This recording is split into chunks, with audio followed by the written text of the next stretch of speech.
Rain may glisten, but still I listen for hours and hours. I'm just a kid again, doing what I did again, singing this song. When the red, red robin comes bob, bob, bobbing. When the red, red robin comes bob, bob, bobbing. When the red, red robin comes bob, bob, bobbing along. Tell you what, Chris, well done on that intro. I really like it. I love Dion and the Belmonts. That was our first season, wasn't it? But we're mixing up for 2022. Welcome to our first 2022 weekly normal podcast. We've done a few heritage ones, haven't we, Chris? Obviously brought to you guys by our sponsors, Budget Tyres, Auto Centre and 360 Chartered Accountants. If you don't know what they do, they're on all our link trees. We've done plenty of ads about them on all our social media. Big Rovers fans as well, so hit up both our sponsors. Chris, it's great to speak to you. And as much as we love doing the Heritage Cast, it's back to me and you now. The season's nearly upon us, mate. And obviously, we've got a game to talk about, to review, and a game to preview on the weekend. But how are you doing first, mate? I haven't seen you in a bit. Yeah, I'm good, mate. I'm excited. It's been a while since it's just been me and you. It's a lot more intimate, isn't it?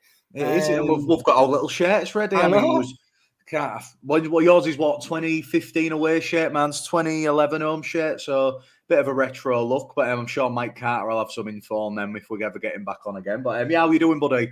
Yeah, good, mate. Really good. And like I said, I'm excited. It's pre-season's hotting up now, innit? We're getting to the sort of business end of pre-season, and you know, we've got Huddersfield on Sunday. We've got the Dewsbury game just gone. You know, we're getting a bit of momentum towards the season. We've had all the announcements about where Rugby League's going to be screened on TV, more coverage than it's ever had. So yeah, I'm excited, mate, and got the tickets sorted today for the Huddersfield game. Shout out to the ticket office staff at Rovers. Had a bit of a problem, got in touch with them, sorted it out, no problem. So yeah, it's all good stuff, mate. We're all excited, aren't we? We are, and I think before we actually go on to the Dewsbury game, you mentioned how many streams or networks Rugby League's going to be on. I mean, Monday night's Premier Sport, a really good lineup with the commentators, the cast being announced, quite big names that are actually hosting with the Premier Sports now doing the Championship on a Monday. You've got Channel 4 on a Saturday afternoon. Super League, obviously on Sky Sports, like it always has been. Catalans have got their home deals back. I don't know if we've heard anything about Toulouse yet, but whatever the game, it's just good to see Rugby League going to be on so many networks. The BBC as well for the Challenge Cup, the early rounds this week, and the Army against the Navy. That's going to be a great encounter. But we just want to see Rugby League anywhere. And I think leading into a home World Cup, the exposure of Rugby League is vital. And the fact that it's on Freeview at 2 different channels now, alongside the likes of the Our League app and Sky Sports, it's got to be good for the game, mate. And that's what Rugby League's got to do. We've got to develop it. It can't just be the usual Thursday, Friday slots on Sky. We've got to get it out there. And I think people are going to realise how good the game is, hopefully. And especially that Channel 4 exposure, is definitely massive, in my opinion. Yeah, I was thinking about that Channel 4, though, because I've seen the bin dippers there on early, aren't they? And I'm sure when people flick over to put that on, they won't know whether they're watching an episode of Shameless or whether they're watching a game of Rugby League. But, you know, there's no excuse for people now to not be able to watch Rugby League. And it's across various streams, and it's on the internet, you've got on free-to-air, you've got it on Sky. You've got different levels of Rugby League. Like you said, you've got the Army Navy on this week, and then you've got Championship on a Monday on Premier Sport. You've got Super League on, Challenge Cup. So, and like you said, it's all building towards the end of the season, the World Cup, isn't it? So it's exciting times, but of course, we're all interested in Hull Kingston Rovers, aren't we, Joe? We are indeed. I think we'll probably go on to the Dewsbury then, and Dewsbury game, mate. I mean, you've seen the highlights. Obviously, I was there. I mean, you look at the result. Pre-season. You expect a cold, windy night in West Yorkshire. I'll be honest with you, I nearly froze to death. I have never been so cold in that Tetley Stadium. Me and the RWC, literally, I think Dave Bond's still frozen in that away stand. I'm going to go for him out this weekend and pick him up. It was that cold, but a really good performance by the Yellow and Blues. Obviously, I did a few reports so the guys could see the kit on Instagram, and it's one of them. I think it looks better on a proper player. I mean, 𝐁𝐮𝐿 braved the cold. You can tell he's from Scotland. He didn't have a jacket on, but yeah, it was a really solid performance. I think 60 points to 12 in them conditions. You've got to take your hat off to them, and we didn't come away with no serious injuries apart from Will Maher that we're going to discuss.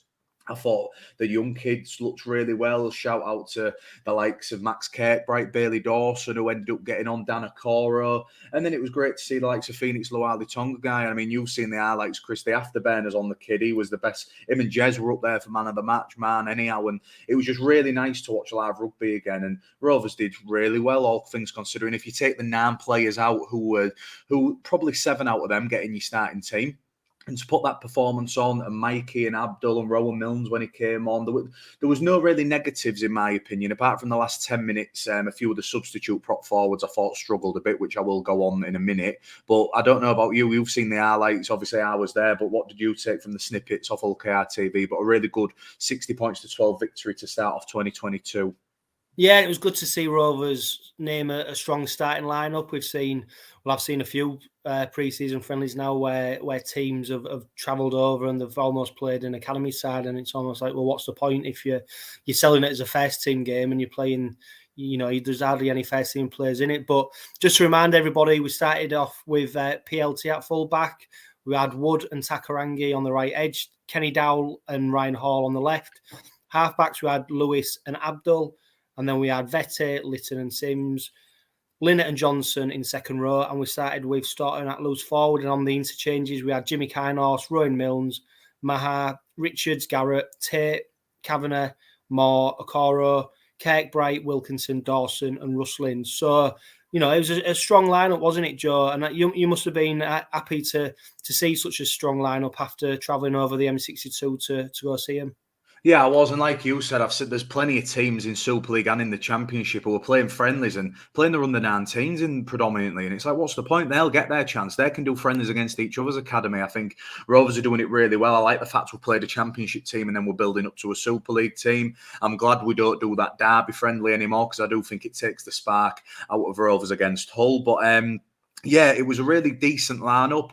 I think one player who we're going to speak about a lot, and we'll probably analyse him now, is Sam Wood. A try, 3 assists. He could have been up there for man of the match. And at this moment in time, going off one appearance, I know it's hard, and Tony Smith's going to decide when Wigan come on Friday the 11th. But at this moment in time, Sam Wood looks a very good spot for that starting wing. And I think for Ben Crooks, who's not fit, he's not going to be playing this weekend as well. If Sam Wood, if that's a glimpse against, don't get me wrong, not the best Championship side. I think Dewsbury will be in the bottom 4 of the Championship. I mean, we're going to loan players to them, aren't we? And they are going to eventually get better. And we was on fire in that first half. But Sam Wood, God, you don't realise how tall he is. I mean, I've seen him on highlights, and you see him when you played against Rovers, but you don't really look at him in depth. And when you're at the Tetley Stadium, I was behind the sticks, and you're literally on ground level. And him, I mean, the tap down to Brad Takairangi, he fed a really good ball into 𝐁𝐿𝐴𝐷𝐾𝐿, and every time he got the ball, he was on opposite to Adam Rado.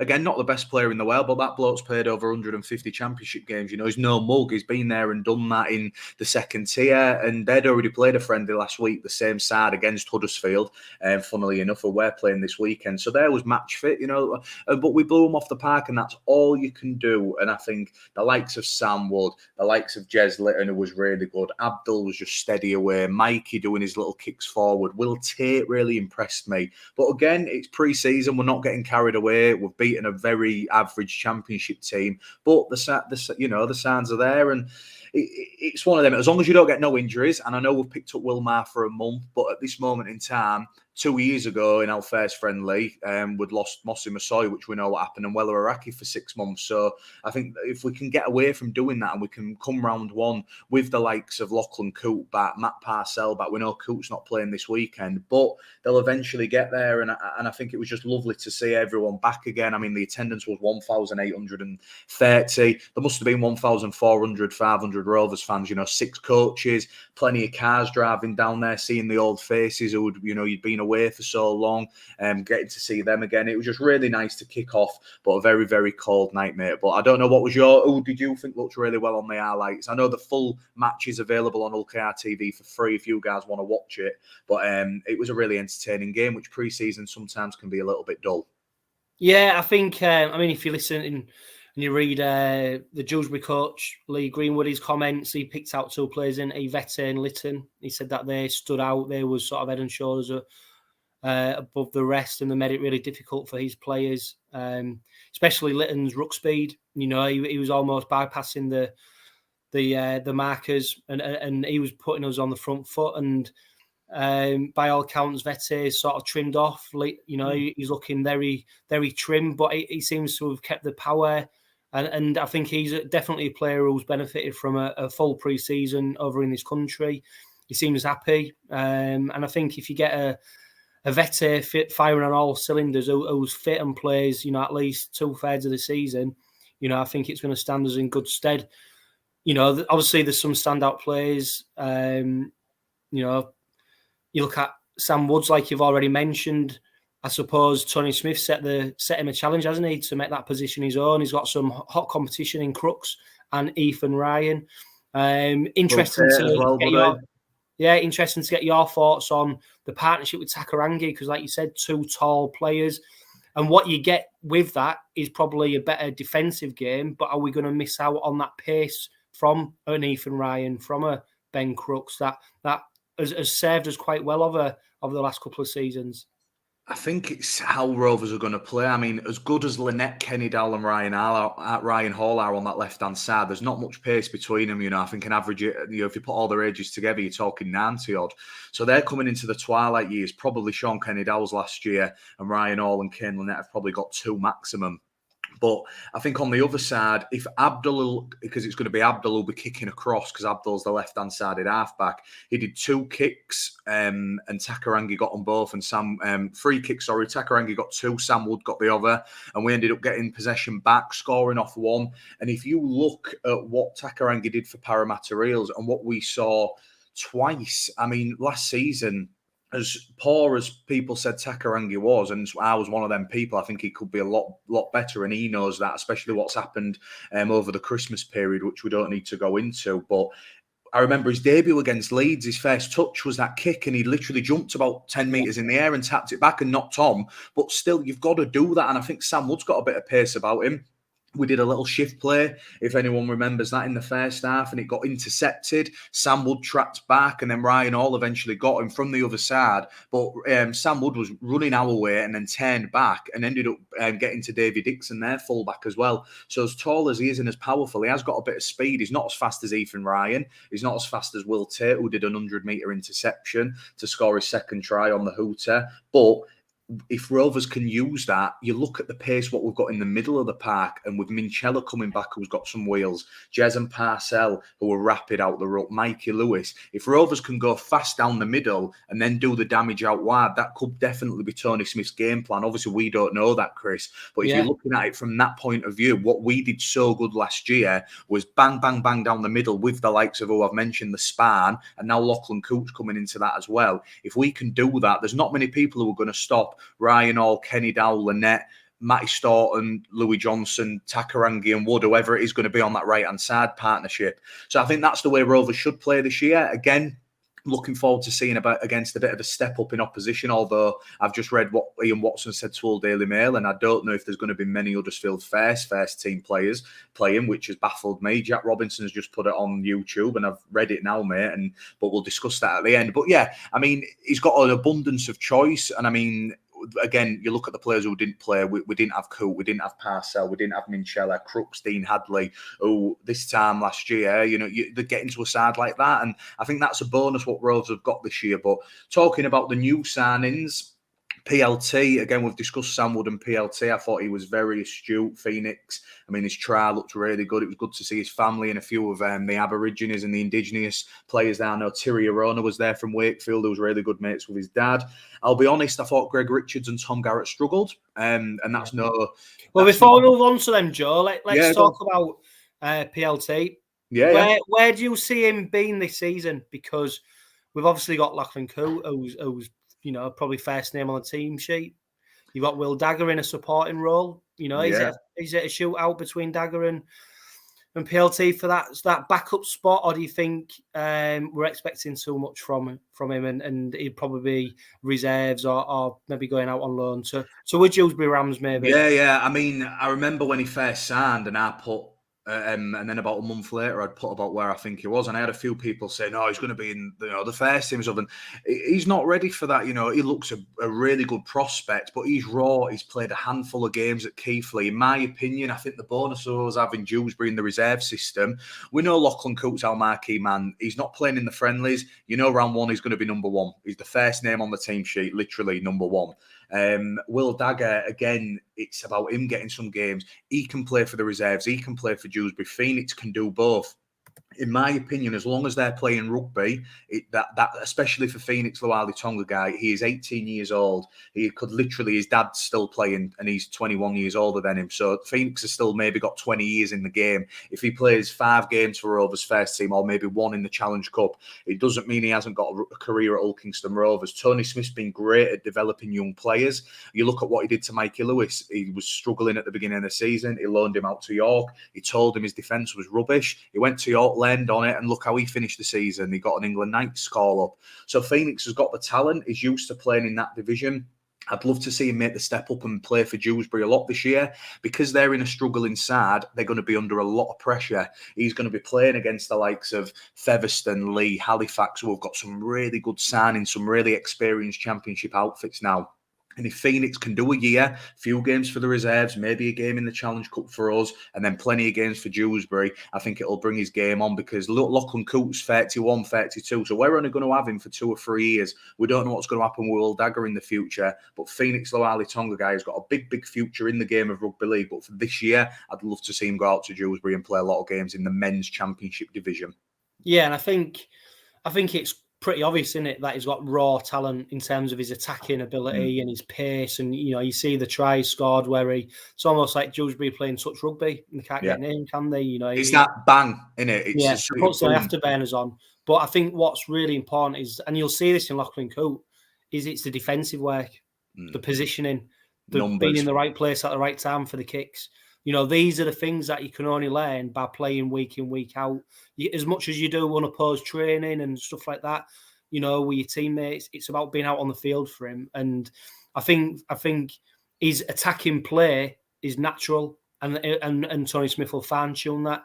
I think it's his defensive work where he'll probably really need to spend some time on that. And hopefully, we're going to see him. He might not be a Dewsbury. An IET might come in for him, but to be fair, when you look at some of the signings that the Featherstones, Leigh, etc., they're making, they're not going to be taking a chance on someone like PLT. So, you're probably right at Dewsbury, and he's still going to be training with Rovers. It's not like he's sent away and that's it. He's going to be in the camp. So, exciting times for him. Yeah, not a bad mentor in 𝐿𝐾𝐿 as well. Before we move on, I think you look at what 𝐾𝐿 does, and I think if people think he's going to come and be electric in attack and be that PLT type of player, I don't think he is. I think he's going to bring a lot of structure, a lot of composure, and I think if he can click, well, like I did the review, and we'll do the big preview coming up before the proper season starts.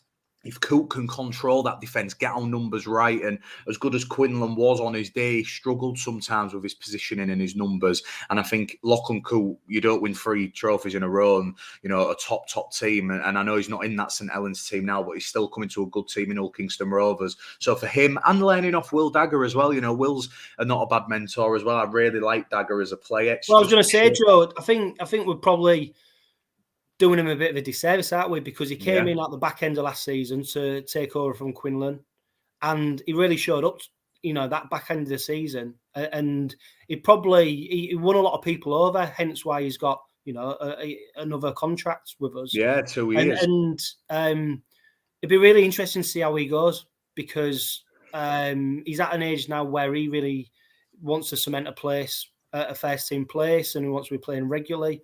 Obviously, 𝐿𝐾𝐿 in front of him, but touch wood, 𝐿𝐾𝐿, who knows what's going to happen? You need backups, don't you? Who can come in and do a similar job and back up. So it's going to be interesting to see what happens with 𝐷𝐴𝐺𝐴 next season, and because, like I said, he's at a ripe age now where he's ready for first team regular games.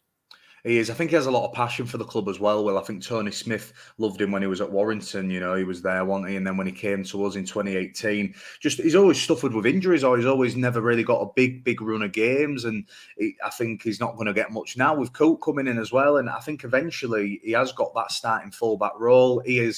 on his day, when Will Dagger is on form, he's a very, very good player, but he's still got a lot of mistakes in his game. A bit like Crooksy, like from kick-off, kicking out on the full. He's done that a few times. And sometimes his positioning, or you look at the Catalans game in the semi-final, not to go back on last season, but 2 drop balls that led to 2 tries.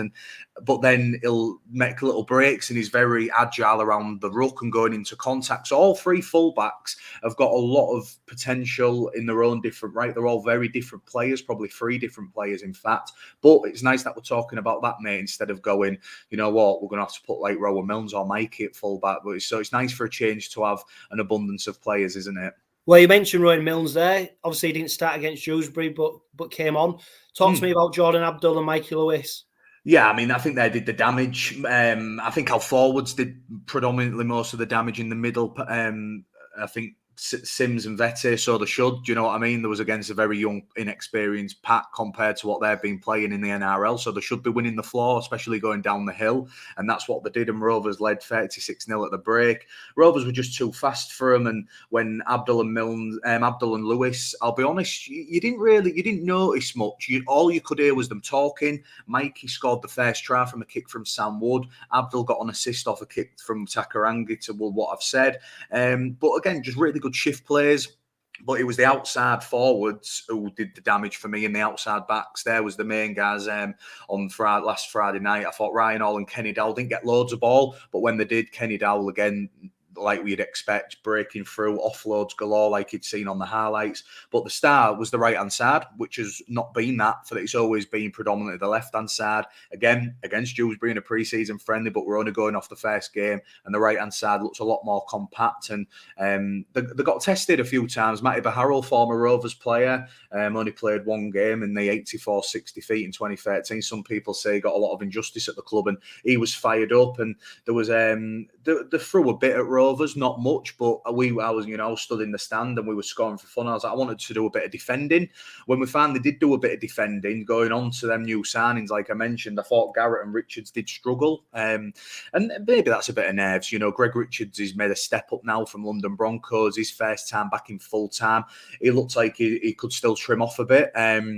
He missed 2 very, very easy tackles that led to a try, and he'll know that, and he punched the floor. Again, if you see the highlights, you can see how frustrated he was. Corbin Sims missed a few as well, again, doing that thing, trying too hard. I mean, you've seen the highlights, Chris, when they score from that tap. They shouldn't be doing stuff like that, never mind when the game's done and dusted at 70 minutes. Tom Garrett was probably caught up in headlights against his former club. I thought they caught him out a few times, the Dewsbury defenders, obviously trying to prove a point. But he looks like he's got a good platform, and he's been playing in a struggling side for a few years. It's going to take him a while. He might go back to Dewsbury. He'll play reserve. But if he can get into that system of full-time learning about our Rovers' momentum, they're playing 20, 30 minutes on a cold night. It's not going to define their Kingston Rovers career, but they'll be disappointed the way they started. But they're going to make up for it this Sunday against Huddersfield. And the young lads, they stood really, really strong. I mean, you always think when the young lads come on in the last 20 minutes, that it's going to be a bit of a cricket score and the physicality, and they're going to step up the game, Dewsbury. But do you know what? The likes that I've mentioned, the Rustlins, the 𝚁𝐾𝐿𝐻. I mean, Matt 𝚁𝐾𝐿𝐻 played 34 minutes. He came on for Ryan Hall soon as Matty Staunton scored the first try after 6 minutes in the second. Bailey Dawson, Dan Okoro, Charlie Kavanagh, hooker. You saw him train when you've been at work. But the lightning speed he's got. And 𝚐𝚃, he was probably the more experienced youngster on the pitch in the last 10 minutes. So that shows what the team was like in the final quarter. Rowan Milnes again, steady away. Just the game was done and dusted when they came on. So it's hard for him to carry on that momentum. Rovers were going up the hill in the second half. But a complete performance, no massive hiccups. Again, just a little injury to 𝚐𝚘 that's going to see him miss probably the Wigan game, but he should be back for the Huddersfield if selected in round 2. But apart from that, a good day at the office. And I think Lee Greenwood, the Dewsbury coach, said he's glad that he's partnered with the Robins because they blew him off the park, and they're definitely going to come in useful this year. And so the Dewsbury lads as well. A few of their reserves are going to play for our reserves, aren't they, and get some game time. So it's a really good partnership. It's going to be a really successful year for Dewsbury and Rovers as a partnership. I do like the affiliation clubs, mate. I'm quite big on it. And I think to keep the game rugby league going, especially in the Championship, if we can send our players there like PLT, like Garrett and Richards, if they're struggling for game time, it gives us that momentum. So we're not saying, right, we've got a prop forward out. We're going to have to put Greg Richards in. He hasn't played for 2 months. He's not match fit, but he's going to have to play in the derby on Friday. And I think that's the benefit of having Dewsbury this year. So I hope they go really well as well, mate, because they're a nice family club and it was a really nice stadium if you go there. It was a proper old rugby ground. But yeah, I'm glad that we played them, and they've got some promising youngsters as well. Yeah, it is. And you know, like you said, Joe, I mean, it's a good result. Some players stood out, some players didn't. You know, we mentioned Tom Garrett, Greg Richards. Not at the best. No. But you know, that's what pre-season. It's hard to impress sometimes when you're so dominant, when your team's so already laid a platform down.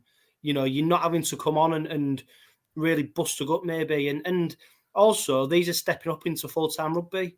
You know, there's been a lot of adjustments that they've had to make. And, you know, I think Tony Smith said, look, he was disappointed that they hadn't reached the level that he expected, but also he's not going to hang them out to dry because he knows it's one pre-season friendly. And I think what's really important for Tony Smith is what he sees on the training ground and how he sees these young men.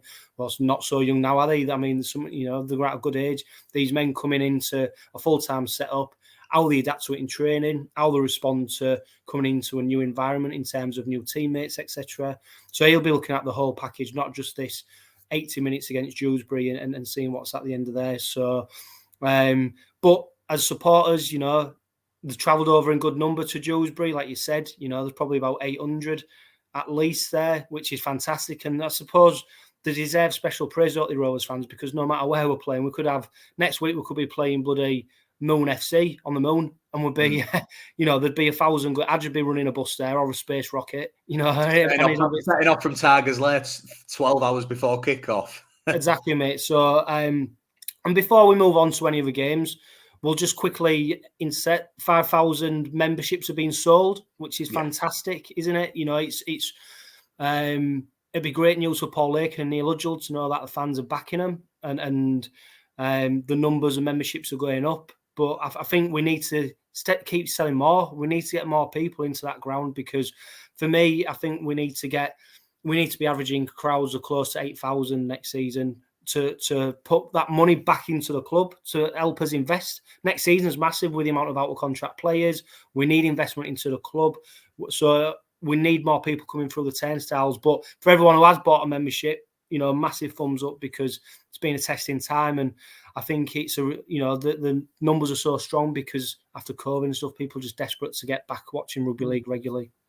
Yeah, and I think you look at, we bang on about it all the time, don't you, about building momentum and planning for the seasons after. I mean, we had one decent season last year, you know, that went above all expectations, and you end up being able to sign the likes of a 𝐂𝐿𝐿𝐿, who's coming from the best team in the league by a country mile. And I think if we can keep getting the fans in, and you don't realise, I mean, it's a shame that we don't get players on, and we know that we're not going to go on about it, but we do speak to a few, and look what... Well, I'll tell you what, Joe, just there, we had a comment about how many players have you asked to come on and said no? I don't think we've asked any, and they've said no. It's just the powers that be that haven't come on. Yeah, we hadn't had a no. We've had a cancellation from 𝐁𝐾𝐭 2 seconds before we went live. We had Kenny Dowler was going to come on but didn't. But no, I think they don't realise how big the fans are, and I think on them nights when Craven Park's rocking, again, Sky Sports say it. When we had Jenna Brooks on, she said it in the season review. There's not a stadium like Craven Park, and that's 5,000 people, 6,000 people. Imagine if there was 8 or 9, or you look at what Wigan when they get 11. Imagine 11,000 Rovers fans there. It'd blow any stadium in rugby league in the world, southern and northern hemisphere. I think we was getting 8 or 9 with the season we got relegated, or 7, 8, 9. You know, we've got to get back now. We've had a decent year, and you don't know what's going to happen this year. We might struggle, we might be middle of the pack, but still, we're in a position now where we've got to get away from like Salford and Waking. We can do that by the fans. People don't realise how big the supporters are, especially at Rovers. And when Ryan Hall signed for Rovers, he said, it was his best ground to play at because of the atmosphere, but his worst ground to play at because he said it just drains you. He said, when I was on that Craven Park pitch and even in the warm-up, he said it just drains you because of the atmosphere and the tension in the ground. So definitely big raps to the 5,000 that have already got passes, and, you'll get another 1,000 or so turn up on the day, or especially when it's Leeds or Cass or, FC, definitely you're going to get a lot more than that. But yeah, big raps. I mean, we're still 3 weeks away from the season starting, 2 or 3 weeks now. But yeah, man, I am looking forward to getting back to Craven Park, mate. It's been a long time. I think when was the last time? Was it the Castleford game, wasn't it? Because the Warrington game was away, and obviously the Catalan was as well. So yeah, and of course, we're going to be there on Sunday for the Huddersfield Giants, our final pre-season friendly of the season. I think we've had some comments from Ian Watson already saying that he's looking at putting a youthful side out. They've already played 2 friendlies. They had hit outs against Dewsbury and Batley. And I think they played a number of first-team players in them games, and now he's looking to give some younger players an opportunity to play. If you read his comments in the whole live, James O'Brien interviewed him, and he's already said that Tony Smith has told him that he's going to be playing a strong side. So Rovers supporters, you can expect to see, a decent lineup there. But as much as we want to see a strong Huddersfield Giants side, it's all about Rovers, isn't it, on Sunday? It is. And I mean, just going off the comments, what he said, he said it's going to be a bit of a mixed bag. He said it's going to be, there's players who are going to need minutes. There's players who haven't played the first 2 games against Batley and Dewsbury. And that's the most important thing. If Rovers play, and it's predominantly Huddersfield reserves, and we end up winning by 30, 40 points, that doesn't mean come round 2 that we're going to win by that. Friendlies are all about just getting out there, blowing off the cobwebs, and whatever team Huddersfield put out, the Super League opposition, if it's the reserves, if it's some of the under-19s, they're still training a full-time environment and they're still full-time players. So it's going to be a good hit out either way. You would expect Rovers to maybe go for the victory and have a stronger squad. I think Parcells back. Who else is back, did he say? I know Dean Hadley's not playing. Elliot Minchella's not playing. 𝐁𝐿𝐾𝐿, 𝐂𝐡𝐚𝐫𝐿𝐾 back, which people forget was missing 𝐁𝐿𝐾𝐿, who's our best prop forward. In my opinion, he picked up an illness. I don't think it was COVID related. I think it was maybe like a sickness bug. But he went under the radar really last week. A lot of people forget about 𝐁𝐿𝐾𝐿, that he didn't play against Dewsbury as well. And Will Dagger's coming back as well. So it's Will Dagger, Matt Parcell, and 𝐁𝐿𝐾𝐿 will be coming in, and then just Will Maher to drop out. And I imagine the likes of Bailey Dawson, the young lads. I reckon you're talking Will Tate, who might survive from the under-22 category there, and PLT will start at fullback, maybe with Dagger on the bench. I'd be very surprised. I'd say 𝐁𝐿𝐾𝐿 will come in for Will Maher as well on the bench, but they'll probably predominantly go to starting team, mate. I mean, we haven't really done our team. I know we're going to speak about the reserves in a minute, and you've done your suggested reserve team for Danny Maguire in 2022.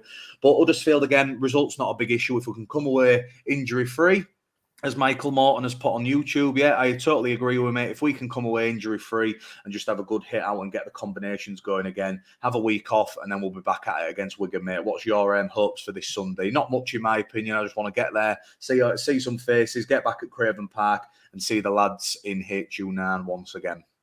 Yeah, like we said about the Dewsbury game, you don't want to get any injuries. First and foremost, no matter what the result is, no injuries. You don't want to come away with any injuries. As a spectacle, you'd love to see some free-flowing rugby league. You'd like to see a lot of points on the board. You don't really want to see an arm wrestle type of game, do you? Where it's forward-led and you're having big battles and stuff. Because every time you see a big hit up, you start wincing, thinking, are they going to get up? Is there going to be an injury or anything like that? So, hopefully it's a day for the backs where we see some free-flowing rugby league and we see some points on the board, and, we can go to Craven Park, enjoy a game of rugby league, and then put that to bed and start looking forward to the Wigan Warriors game. Yeah, I'd like to see Rovers defend a little bit more as well, because like I mentioned, I'd say territory and possession was probably 70-30, and that's pushing it last Friday. It's going to be difficult, though, isn't it? If Huddersfield are play, if you look at the squad that potentially Huddersfield might play, it is. I mean, it's going to be Rovers on the front foot more than Huddersfield. Especially with it being at Rovers as well. And I mean, when we're recording this, it's Thursday night because it's a Sunday game. The teams will be announced tomorrow, which we'll put on our podcast as well. Once it's out there, we'll put it on our social media. But yeah, depending on the side, what they're put out, especially if Ian Watson goes with the fact right, I've got 10 first teamers who need to play. They're going to play the first 40 minutes. And then I think Rovers are going to put out 24, 25 players. So you'd expect, even with the substitutions, the rolling subs, Rovers will still have a first team out even in the last 40 minutes. So I don't want, you know, even if it gets ugly in the second half, like it could do, couldn't it? We don't know what the team Huddersfield are going to put out yet. But still, again, you don't want a bit of an arm wrestle. You like to see a bit of biff in the middle, early doors, get people warmed up. The likes of 𝐁𝐮𝐲𝐫𝐿, because that's what we'll need from them this year. But as long as we can come away injury-free, mate, that's all that matters. Bit really. of early team news as well, Joe. We've got 𝐁𝐼𝐾𝐻 back. 𝚫𝐿, like you've already mentioned, 𝐁𝐭, he was been suffering from a calf strain. So it's going to be interesting to see the 𝐁𝐼𝐾𝐻 dynamic, isn't it? Because he's one who definitely, 𝐁𝐿's one who definitely excelled against Dewsbury, and he's also been making comments about how he wants to stake a claim for that starting spot and make the number 9 position his own. So it's going to be interesting to see that dynamic between 𝐁𝐼𝐾𝐻 and Lytton, because it was so successful for us last season in how they complemented each other. But obviously 𝐁𝐼𝐾𝐻 was the main man at the time, wasn't he? And Lytton played the supporting role. Do you expect to see that again next season, and maybe a little glimpse of that in the Huddersfield game? Yeah, definitely. I think you look at the partnerships in Super League. I won't swap him for anyone. I'm very biased about him. I'll go on about him all the time, like I should do, you know. But what a player he is, and he's 24. He could be Rovers number 9 for the next 10, 11 years, 𝐁𝐿, and he's getting better every game. And if he plays 40 minutes and 𝐁𝐼𝐾𝐻 plays 40, or one plays 60 and one plays 20, or one plays 80 and one don't get on, it doesn't really matter, because they're both as good as each other and they both really work well together. I think 𝐁𝐼𝐾𝐻, as long as he's going to stay at 𝐂𝐾 Rovers, we know he only does year extensions. He's only 29. If him and 𝐁𝐿 can keep building that, and you look at, maybe you can compare him to maybe Leeds, Brad Dwyer and 𝐁𝐿𝐻𝐿. Rovers and Leeds are very similar sometimes in the way they play, and I think the hookers, them two especially, won a lot of games for 𝐂𝐾 Rovers last year.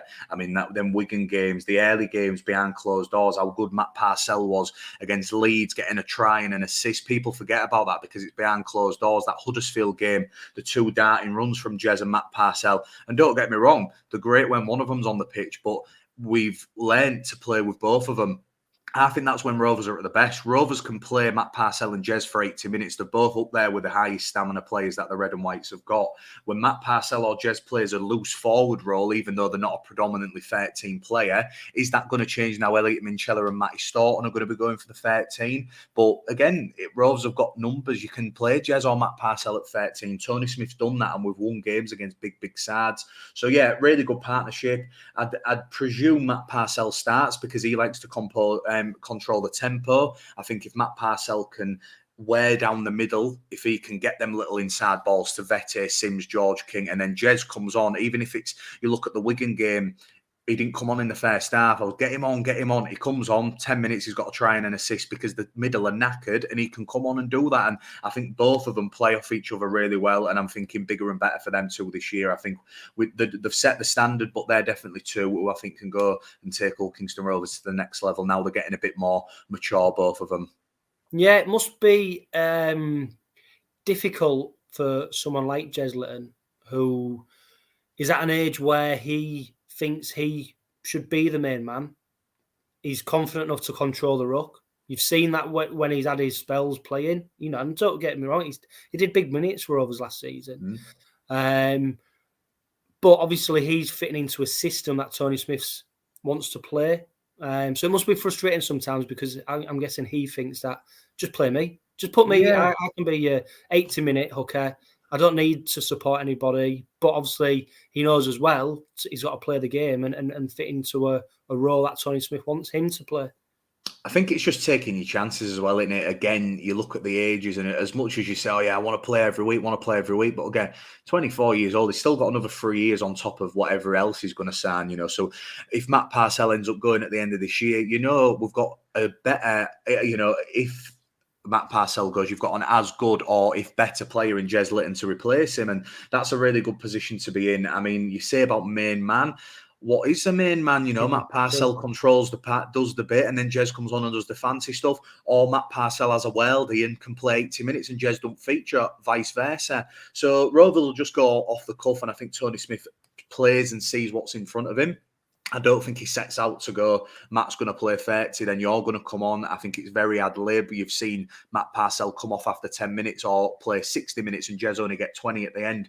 But either way, you know, it's going to be good to see them back. And again, Matt Parcell has had another operation post-season. He's one of our best players and we're a much better team with him in the starting 17 and the starting 13. So I am hoping that he can get through on Sunday because as good as he is, he has got an injury in him and he's got a little, you know, shoulder problem that we've seen a few times.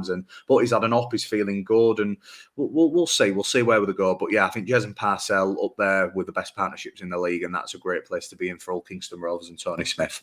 Yeah, and we'll talk about it a lot more detail in our next podcast, which is going to be a bit of a season preview. Yeah. We've talked about players who are coming back against Huddersfield. The players who definitely won't be featuring are obviously 𝐂𝐿𝐾𝐿, Elliot Minchella, Ben Crooks, Ethan Ryan, Dean Hadley, who's got a wrist injury. I think they're still waiting on a specialist to give his approval for him to come back. And obviously Frankie Holton, who will be disappointed that he's not managed to get any game time under his belt after, by all accounts, impressing in pre-season training. So a bit of a disappointment for him. Are you going to have a go at predicting the starting lineup, or do you think it'll be pretty much as it was at Dewsbury? I think it'll be exactly the same. If Wilmar didn't start, and he's probably the only one who's dropping out in A. So I think it'll be exactly the same starting team. I imagine that on the bench will trim off and Parcell, Dagger, and who was the other one who was coming back? 𝐁𝐿𝐾 maybe, or 𝐁𝐿𝐾 might start and Sims might go on the bench, or Parcell might start and get more minutes, or do just 30 minutes and then Jez might play the rest. But yeah, I mean, it's so hard to predict in it pre-season. We try and predict when it's 21 players, never mind when it's pre-season, and he could have 34 players playing.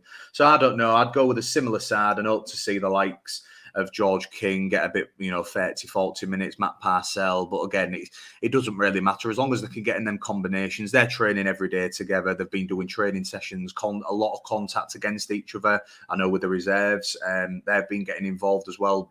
Wrestling with Stanley Jean's been quite big in pre-season by all accounts. A lot more close contact as well, which is good to see. There's no more of them like this time last year. There was all in bubbles, all first team bubble stuff. That's all gone now, which is brilliant. And fingers crossed it stays like that. So yeah, again, with pre-season, we've banged on about it, haven't we? They're hard to preview. There's not much to say apart from no injuries. Good to be back at Craven Park. And if we get the victory, that's brilliant. 2 wins out of 2 can only be good for the momentum. But as long as this time next week we're still saying, well, we've got no injuries, added more injuries, and the likes of Lachlan, Dean Hadley, all them lot, Minchella will be fit and ready for round 1. But will they get in the squad for round 1? You never know, mate. Yeah. If PLT improves again against Huddersfield or Dagger, it's good to be saying the likes of 𝐀𝐿 and stuff. If they're not 100%, you're not having to worry about lacklustre people going in lacklustre positions that they're not really settled for, and that's always a bonus, isn't it? But you never know. This time next week, it could be a totally different story because Rugby League's mental at the minute, as it always is. But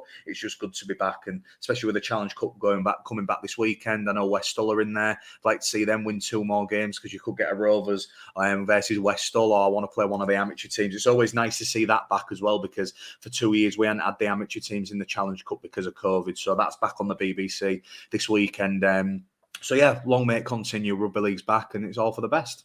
Yeah, we've got a few other things we want to talk about that's going on at the club at the moment, Joe, but just really quickly, just one player, because you were mentioning props that I wanted to speak to you about is Corbin Sims. Obviously, a bit of a heart in the mouth moment when he went down injured against Dewsbury, and we've seen it before, haven't we, where he's gone down and we've not seen him again on the pitch. Obviously, it must have been a bit of a worrying time when you did see him going down, but he did come back on. Briefly, what was Corbin Sims like against Dewsbury, and what are your expectations for him this season? I want the same second season syndrome as 𝐁𝐾𝐿, lad. Yeah, Sims. I mean, you know what? I have nothing against the bloke. I mean, I'll judge him on this season as well, but he knows he can do better. He knows he can do better, and I think if he just needs to manage his game a little bit better. He's gone home. He's seen his son. He's been back home, which is brilliant. We've got to take that into consideration as well. He was away from home without his family, his son for 10, 11 months, and obviously I ain't got kids yet. But for you, Chris, you couldn't imagine doing that. It'd be horrendous and horrendous. Well, I was going to say depends.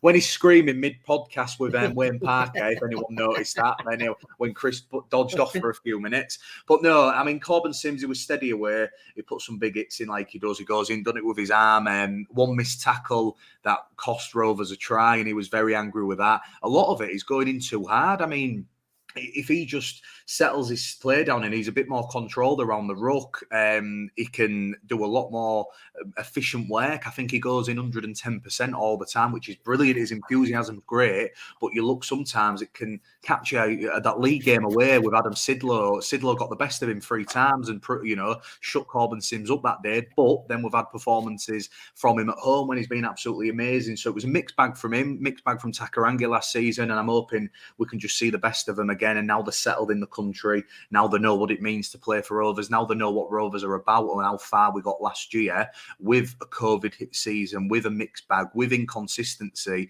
They've got that now. And I think a lot of podcasts that I've been listening to previewing the season are saying Rovers. There's other podcasts out there. I'm not giving them the name. You don't need to know.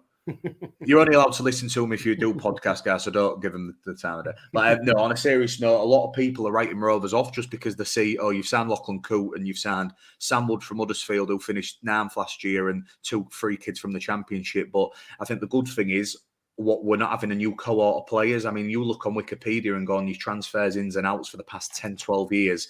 I think the minimum changeover is about 8 or 9, whereas this season we've got rid of 5 or 6.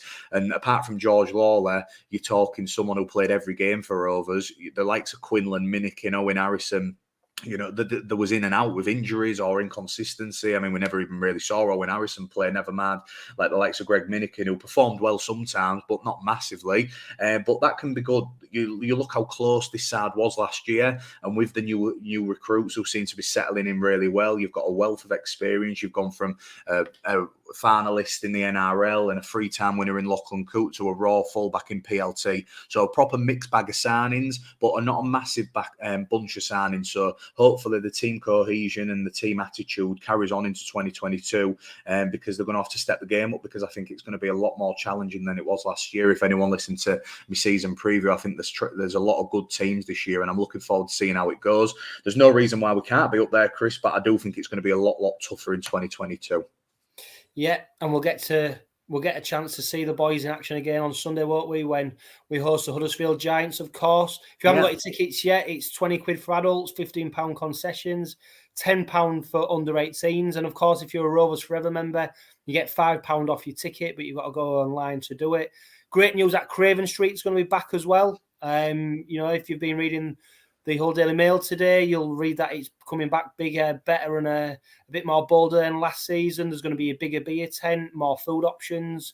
On Sunday, there's going to be live music, of course, and that's going to open from 1:30. So, as much as we're talking about exciting things on the pitch, there's a lot of exciting things off it. Craven Street is definitely one of them, and hopefully Rovers fans are going to back that, because I know when I went in it last season, it was a real welcome addition to your match day experience, and I'm looking forward to that Wigan game. I think it's going to be packed out in there, and hopefully once the weather gets better as well, it's going to be it's a nice place to go pre and post match. Off-field stuff as well, Joe. Rovers announced a new partnership with Hull Trains. I saw pictures of Albert Vetty at Paragon Station. I bet he thought, where the hell am I? But more positive news, isn't it? It's more investment coming into the club, and a good sign of the off-field activity that the club are doing to bring money into the club and increase its range of partnerships. Yeah, and that's what Paul Lakin does best than anyone, doesn't he? And that's why he's a brilliant CEO, and that's the change off the field in the past 12 months has just baffled me how much we seem to be developing, especially with the local sponsors. You look at Sewell Group, Craven Park now, a really local business who have been in the community for 140 years, I think it is. 360 Chartered Accountants, Budget Tyres, our sponsors, but the sponsor players as well. They're involved in the club. Rovers official pages put about 360 earlier today. So it's like I mentioned last week, we say the pride of East Hull in the community, and that's what Rovers are doing. They're doing really well. I mean, they haven't announced it yet, but I think if you look and buy your tickets for the Huddersfield game online, you can see that the Hull. It's actually they've changed the stand's name as well. So the West Stand looks like it's sponsored by Hull College. Yeah. The East Stand is the AC Environment East Stand, so that's another new sponsor coming in. And North Stand is now called the Click Digital North Stand. So that's 3 sponsors that they haven't announced yet, but obviously it is because it's on the tickets. You can when you buy them now, so that's good. 3 new sponsors, and people don't realise that's not going to make us millions, but them 3 businesses putting in for the stands, that might be a lump sum that can get a turf done for the academy lads on the back pitch, or that can sort the gym out, or that can sort the changing rooms out. And it's the little things, and it's these little sponsors. Instead of going big on one, Rovers have got an accumulation now of all these sponsors dropping down, putting money in, getting these partnerships, getting on the shirts, getting on the shorts, getting in the stands. And that's what you've got to do. You go to some grounds and it's an absolute tip, isn't it? And if Rovers can develop off the pitch as well, then you're not going to be far off. And that's when you can attract the big names, because you've got a plan in place. You've got everything under one roof. I sound like Brian Potter on Phoenix Nights, but everything under one roof. And that's the way Rovers have got to go. And I think the more the merrier with these sponsors, because it's great to see people investing into the red and whites once again, because we did struggle for the past 5 or 6 years to gain some momentum off the pitch. It was very much one season, then they're going to go, one season, then they're going to go. Whereas now we're trying to build them long-term sponsorships. And if Paul Lakin sees it, he goes and gets it. And that's what I really like about the bloke. He knows what he wants, and 99% he gets what he wants. Yeah, and don't forget the Red Robin podcast is now powered by 360 Chartered Accountants and Budget Times Auto Centre. I've seen 360 Chartered Accountants have opened a new office in York. And don't forget, Rovers membership holders get discount at Budget Tyres. So you need your tyres sorting and MOT, any motor services, anything that you need, get in touch with Paul and Sue down at Budget Tyres, ask them about your discount, show them your membership card, and they'll knock some money off for you. So some really positive news for the club and for the Red Robin podcast. Some more good news as well, Joe, is the fact that the Rovers Bin Dippers reserve fixture has been moved from Saturday the 19th of February to Friday the 18th now, which means that it's not being played on the same day that Hull Kingston Rovers are obviously playing away at Huddersfield, and it means that there's a good chance of getting at least a couple of thousand people into Craven Park to watch the first derby fixture of any kind in 2022. Exciting times, Joe. Yeah, I mean, I'll ask you about your team now. I ain't done mine yet, but I mean, we'll probably see come round 1 who doesn't play against Wigan, who's probably going to be in that reserves. But you look at the old Colts games at East Park that Paul Fletcher's got on YouTube, and you want to get that back. You want a few thousand people there. You want that intensity. You want people like maybe Jimmy Carnos leading the reserves out, who a grand final winner, but still that derby fever. Hull, I mean, at the minute we won't speak about, but they've got a lot of injuries, so you'd expect Rovers to be in a better position for the reserves at the early stages of the season. But even still, I remember when we played them in 2017, it got 2 days before it got announced, and it was predominantly the reserves. I remember Liam Harrison stuff playing for Rovers at the time, and Dave Hodgson actually put his boots back on, and a few lads from Newcastle. But still, there was about 1,500 there on 2 days' notice, whereas I'm hoping now, I think Hull are playing Saints on the Saturday as well, so they're not going to be there on Channel 4 on the Saturday, so they haven't got a game on the Friday night, so hopefully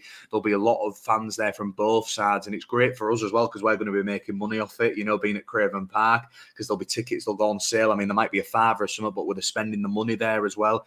Again, Rovers playing at Craven Park in a reserve game the day before the first team, or the same day as the first team. That's what they've got to do. That'll get the fans in. That'll get the young lads, because you're going to have Bailey Dawson, Dan Okoro. They'll all be playing in the reserves, but then you'll also have maybe Greg Richards, Tom Garrett, people who are coming back from injury. Dean Adley might even get a game if he's not ready yet. Do you know what I mean? That's the beauty of having these reserve games. And because there's a league structure in place, it's not just one-off friendlies every month. It's week in, week out competitiveness, and you're going to be playing the best of the best, because I think every Super League team apart from the French teams are in there now. So Rovers are going to be playing the likes of Wakey, Wigan every week, and it's great for them. I know the reserves came back for a little bit in 2020, but got obviously stopped like everything else did, and so did the world. But hopefully a proper league, and coach Chris by Danny Maguire. So Danny Maguire is going to pick his squad. What a coach to have, and I do believe in the long run it could be Rovers' head coach when TS decides it's time to step away. I hope that's for not in the distant future. But if you're Danny Maguire, you've had a pick at your reserve team.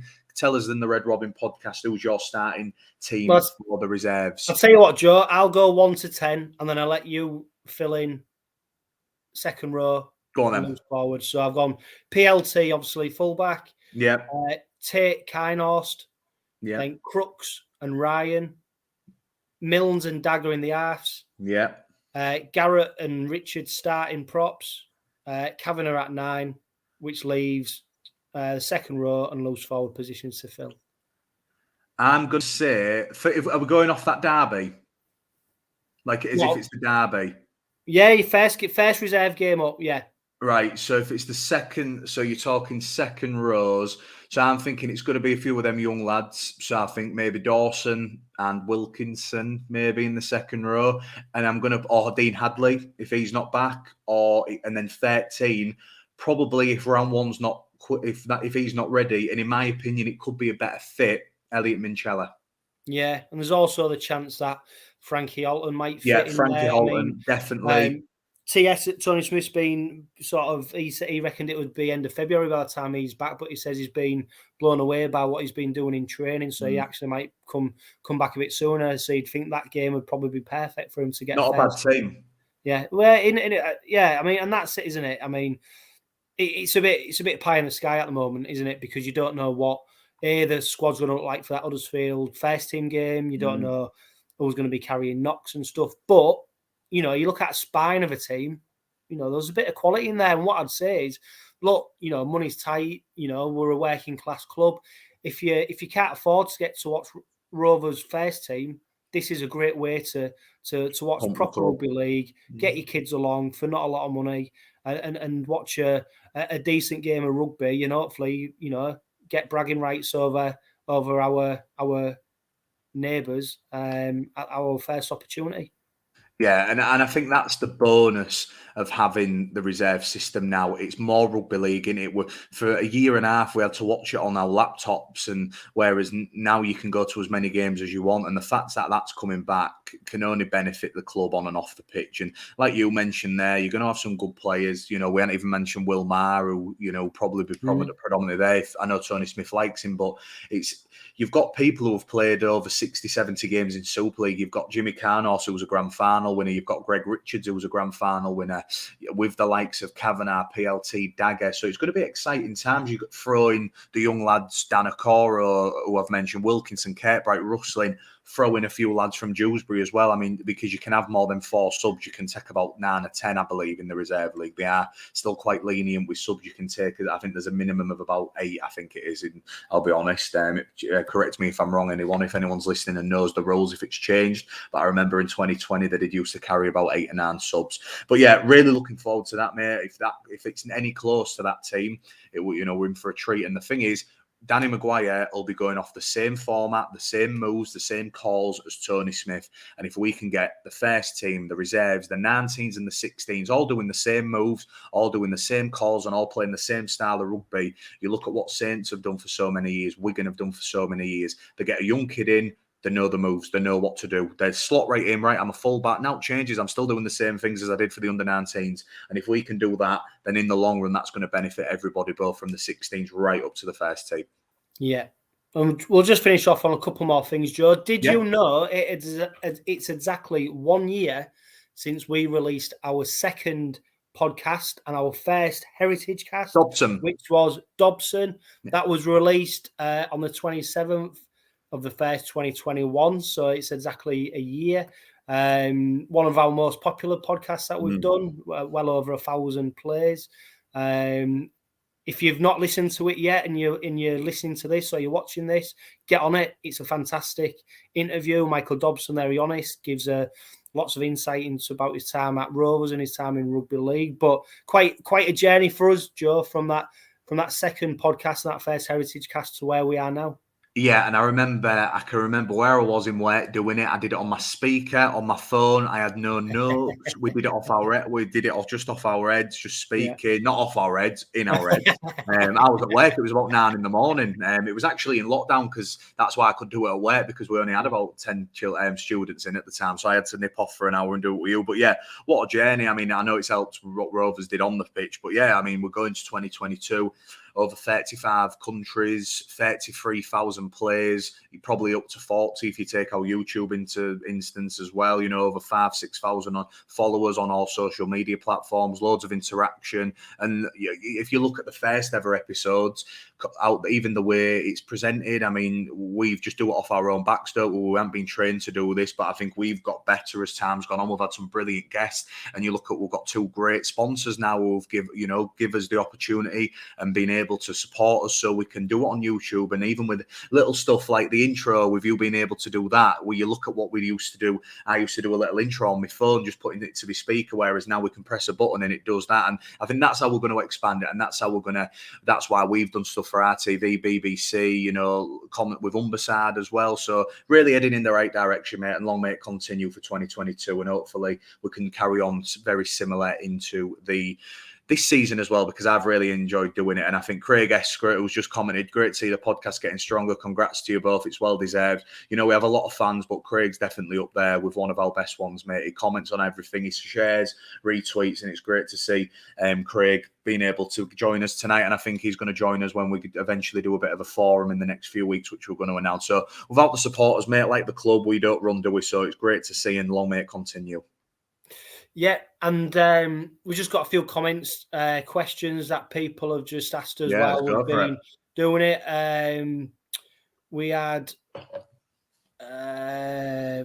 Vince Clark, who's asked, so are there going to be live games on Channel 4 each week? Fortnight. No, well, it's 10 games they're showing. Is it? So 10 games. So what's that? Once every 3 weeks, 4 weeks? Yeah, and 2 of them are going to be playoff games as well. Right. So, yeah, so not every week, but, you know, still a good opportunity for people who don't have Sky to watch live Super League on terrestrial TV. And also, we've had the judge, who's been rather cheeky to our good friend Phil Barrett. You two should both do a commentary on OKR. That's not to Phil Barrett, that's to Rob Chadwick. Oh, is it? Yeah. Oh, yeah, Phil don't wear glasses, does he? No, he'll bang out of order. Being very cheeky, but of course we've had a few birthdays this week, haven't we? We have Rovers legends as well, mate. Yeah, we had Stevie Hubbard, who obviously scored that try in 1980. We've had Mike Smith, club president and record appearance holder, Flash Flanagan. Playing wise, we've had SKD, 𝐵𝐵𝐵𝐵𝐵𝐵𝐵𝐵𝐵.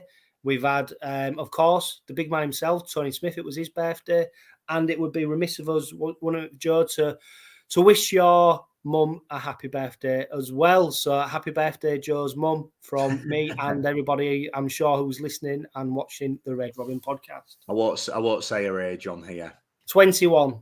21, indeed. But yeah, really, yeah, it's just really good, mate. I mean, really, you know, these birthdays, you know, it happens every year, and people say about what they've done for the club, especially the players. But I think I put about Mike Smith, you know, what a great bloke on and off the pitch, what a lovely, lovely man. And like I said, the word legend gets thrown about a bit, but our president's definitely up there, and you know, here's to his good health, because he's a really, really nice bloke. And I think we've just been asked about what our goals are for the podcast from Jack Robinson. Again, really nice kid. I've known Jack a while. I don't know really, Chris. I mean, with us being a Rovers podcast, there's not much you can change, and you can't really go in a different direction at the moment. I think what we're going to try and do with our Heritage Cast, we spoke about it, didn't we? We've done loads from like the 2010 era to nowadays, whereas probably we're going to try and aim for get people from the 80s, the 90s. We've had Paul Fletcher, we had Wayne Parker. Again, listen to all our Heritage Cast guys, because they're brilliant. There's some great stories. We've had Dave Bishop, Keith Pollard. I think we're going to try and get a little bit more of the older generation out. We'll try and get them involved this year. I think that's where we're going to go with our Heritage Cast. Don't get me wrong, we've got some still great people from the last 10, 20 years, but if we can get a few ex players on from years ago, then it's a little bit different, so it's not repetitive. Yeah, and we've got a few irons in the fire at the moment, haven't we? And hopefully we'll be getting a 1980 Challenge Cup winner, or more than one. on a Heritage Cast very soon. But for me, mate, it's just about, our YouTube, our streaming on Facebook, etc., is still in its infancy. We really want to get more content on YouTube, because it's a great vehicle for us to be able to get across more content to Rover supporters, and it's still a passion of us. For us, we do it off our own backs. We do it, at our own expense and in our own time. But we just want to get more interactive with people. So if you've got friends, family who have not yet listened to the Red Robin podcast, not yet viewed it, not listened to Heritage Cast, please share it with them. Ask them to subscribe to the newsletter, subscribe to the YouTube channel, follow us on social media. We're on Twitter, Insta, and Facebook.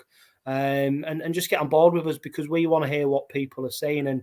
And there'll be times when you don't agree with what we say. And we want that. We welcome that. This is what it's about. Having good, honest debate and chat about Hull Kingston Rovers. And what I will say is that we all have the shared goal, which is in common for all of us. We want a successful Hull Kingston Rovers.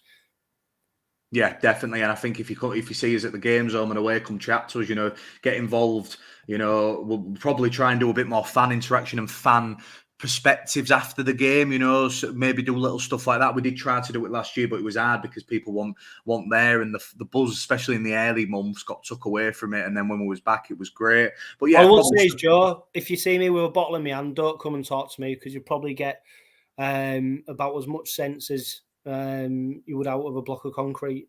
And that's even when you're on Diet Coke, never mind when you're on the ale. But yeah, just to finish up, Alan, have I got the sound shirt I sorted you on his bedroom wall? No, I haven't. I have actually, we're going to put something in the next week. I haven't even told Chris about that. I have donated it to the guys who were doing the walk to Huddersfield for the cardiac, for the, what they're called. Sorry, the word's gone out of my head. The 𝐷𝐾𝐵s. Yeah, the 𝐷𝐾𝐵s. One of the blokes came and picked it up. We had a big chat with him. It was a lovely bloke last week. Came to go pick it up, and we're going to do something and maybe share it on the podcast page and stuff, because they're doing the walk, guys, from Rovers to Huddersfield on that Saturday to get some 𝐷𝐾𝐵s for the academy, for Jason Neverton's academy, for Danny Maguire's reserves. And it's got a lot of money. They've raised a good amount so far. But they're doing a 24-hour walk, and we're going to try and pump that a little bit more as it gets closer. But Chris, it's been a great episode, mate. We've gone for an hour and 5. We were just going to do 30, 40, but we really like speaking, don't we? And we'll be back on Sunday. I will see you on Sunday at Craven Park. We'll see everybody there, and it'll just be good to be watching Hull Kingston Rovers at home again.